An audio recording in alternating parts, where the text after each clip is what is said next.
Hey guys, how's it going? Welcome back to Stylus Meets Vinyl. My name is Chris. I had a really fun record dig down in Toronto with Brian from Embryonic Robot and Rob from Northern Revolutions in what we are calling the annual Great Canadian Vinyl Community Meetup Ontario chapter. This was the second time that we actually did this. If you've been tuning into the channel for a while, you will have remembered that we did the same thing at the same time last year. We visited 3 record stores and we had a nice haul. And this one we did 3 record stores as well. 2 of them completely different. One of them was the same, which was Sonic Boom. I feel like it's kind of, when you're in Toronto, that's what I think is the biggest record store in Toronto, which you saw footage of at the beginning of this video. I think it's safe to say it's the biggest record store in Toronto, and it's kind of a must-see when you're record shopping in Toronto. So we made sure to go back to that one again. But we started at Rotate This, which is on Ossington Avenue. Then we went to Shortstack Records, which is on Dundas Avenue. Very small record store, kind of small but mighty collection. And then we finished off at Sonic Boom. And I think it's safe to say that we all came away with some really good records. We were all very happy. We actually finished early than what we had anticipated because we had bought so much that we had to stop shopping. But let me show you what we found. So the first store, Rotate This. So I used to live in Toronto, and I had been to Rotate This a couple of times, and I had only bought a couple records there, but I was really impressed with their selection. Very good selection. A lot of good used records. They had some record store day stuff, but I'm not too into record store day, so I wasn't really hunting for anything. And actually, I didn't really have anything on my list this year that I was really looking for. So it was kind of a blank slate, but I found 3 records there, so I was off with the bang, and by the time I left, I had kind of spent a lot of my budget of what I was going to spend for that day. But the first album I found was The Basement Tapes. This is Bob Dylan and the band. So this was released in 1975, and but it was actually recorded in 1967. So Bob Dylan, after the release of Blonde on Blonde in 66, Bob Dylan got into a motorcycle accident. He was kind of rehabbing for a little while, and the Basement Tapes are kind of what came out of that rehab. The members of the band joined him. So they were, if you know the history of the band, they were Ronnie Hawkins and the Hawks. So they were the Hawks, and they were backing Dylan right around this time. And kind of when he went electric, they were the band that was with him. But while he was rehabbing from his motorcycle accident, they recorded a bunch of these songs. And so there are 24, I believe, songs that are with Dylan and the band. And then there's 8 additional songs that I think are just the band. And it ended up being released in 1967 or 1975 rather, under the Basement Tapes. This was a blind buy for me. I'd heard about it, and obviously, I'm familiar with the band and Bob Dylan. But I didn't know any songs on this one. And funnily enough, I was with Brian from Embryonic Robot, who's a very big Dylan fan. I was with Rob from Northern Revolutions, who was a very big The Band fan. And so I just kind of asked them what they thought. They both liked it. And so I decided to take a chance on it. I have listened to it. It's good, but I need to give a few more listens before I can give like a proper review on it. But I found this for a nice price. So that was a very nice pickup. Next, I added Curtis Mayfield, Superfly. So this is like a funk record from 1972. This is a soundtrack to the film Superfly, which was like a blaxploitation type of film that came out in 72, as I mentioned. And this is one of the few soundtracks that outgrossed the actual movie that it accompanied. And this was also a blind buy for me. I didn't really know any of the songs on it. I've seen it around the VC. I am really starting to get into like funk music, funk and soul and R&B kind of thing. And so trying to spread my wings in that respect. And when I saw this, I was like, yeah, let's do it. So I have listened to this one as well, and it sounds pretty good. And also maybe we'll give a review on it eventually. But that was a really nice find at Rotate This. And then the last thing I found at Rotate This is Terminal Romance. This is Matt Mays and El Torpedo. This is an album from 2008. I've been looking for this album for a while. I saw Matt Mays for the first time when he was touring in support of this record. I saw him in 2008 at the Phoenix in Toronto. It was a fantastic show. He was the openers for that show were the Arkells, another Canadian rock band, if anyone knows them. They were opening for them at the time. This is a really great album. There were a couple singles off of this, Building a Boat and Tall Trees as well. And then also the title track, Terminal Romance, on this one is probably my favorite song by Matt Mays that he's ever done. I always kind of relate it or compare it to, like, think of Jungleland, Springsteen's Jungleland from Born to Run. Kind of like a long sprawling track that's kind of full of emotion, and it's got some nice, like, not that there's sax in this one, but just that sort of feel. I always kind of think that it's very similar to that.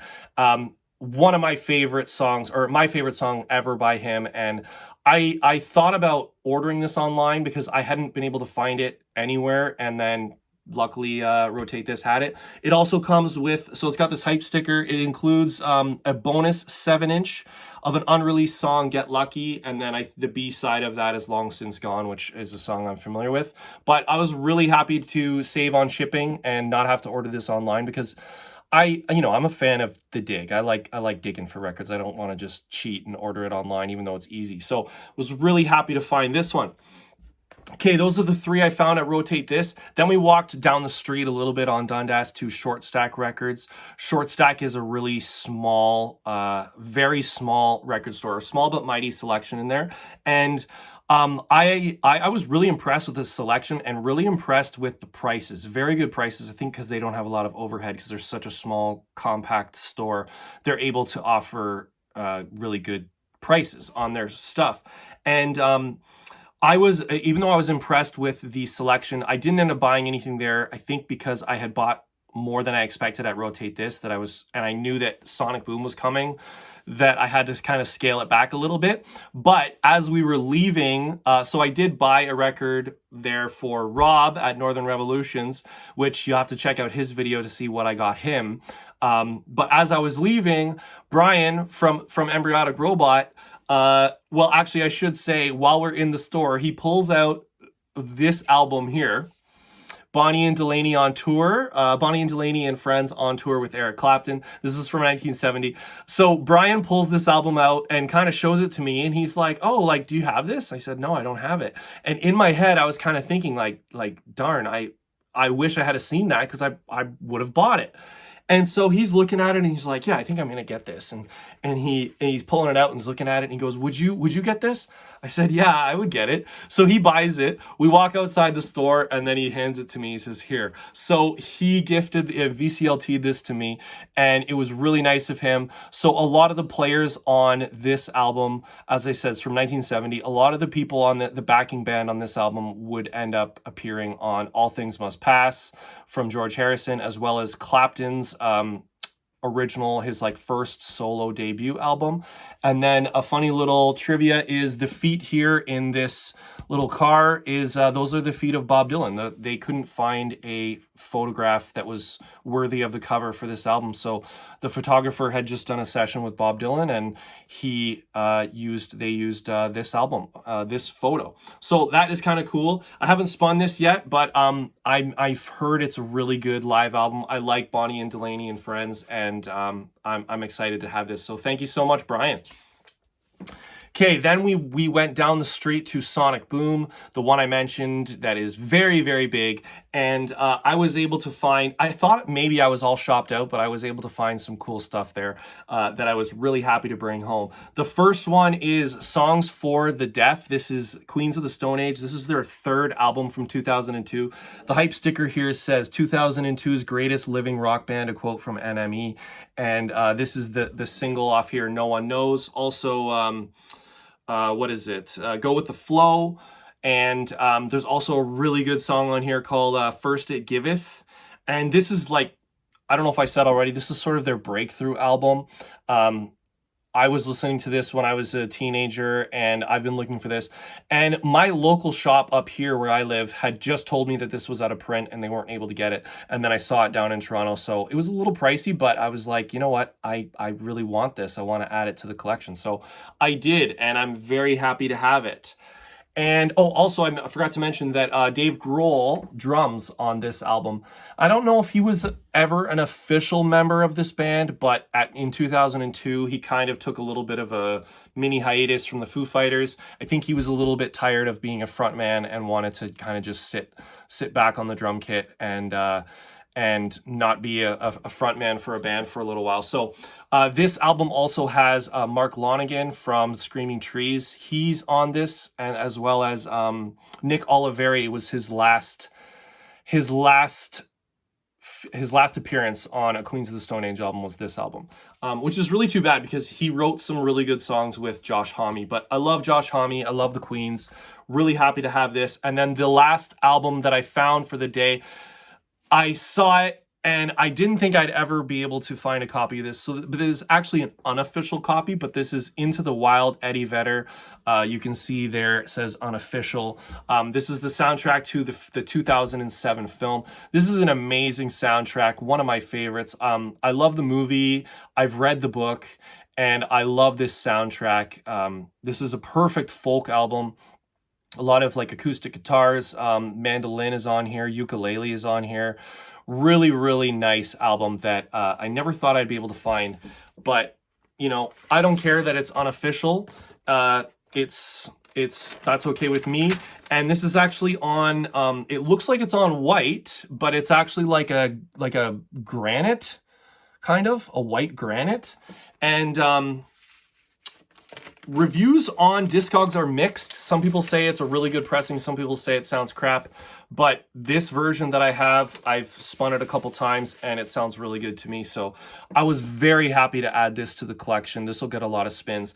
And all in all, I'm very happy with everything that I came away with. It was a little bit pricey, but you know what? You're like, this is a special occasion. It's the Great Canadian VC Meetup Ontario chapter. You got to spend a little bit of money. So it was really, really fun to get to hang out with Rob and Brian for the second time. Go check out their videos on their shop. I'm sure you'd be curious to see what they walked away with. And thank you guys so much for watching. If you're new to the channel, be sure to give the video a like, consider subscribing, and whatever you do, make sure you come right back here where Stylus meets vinyl. Thanks everybody. See you soon. Bye.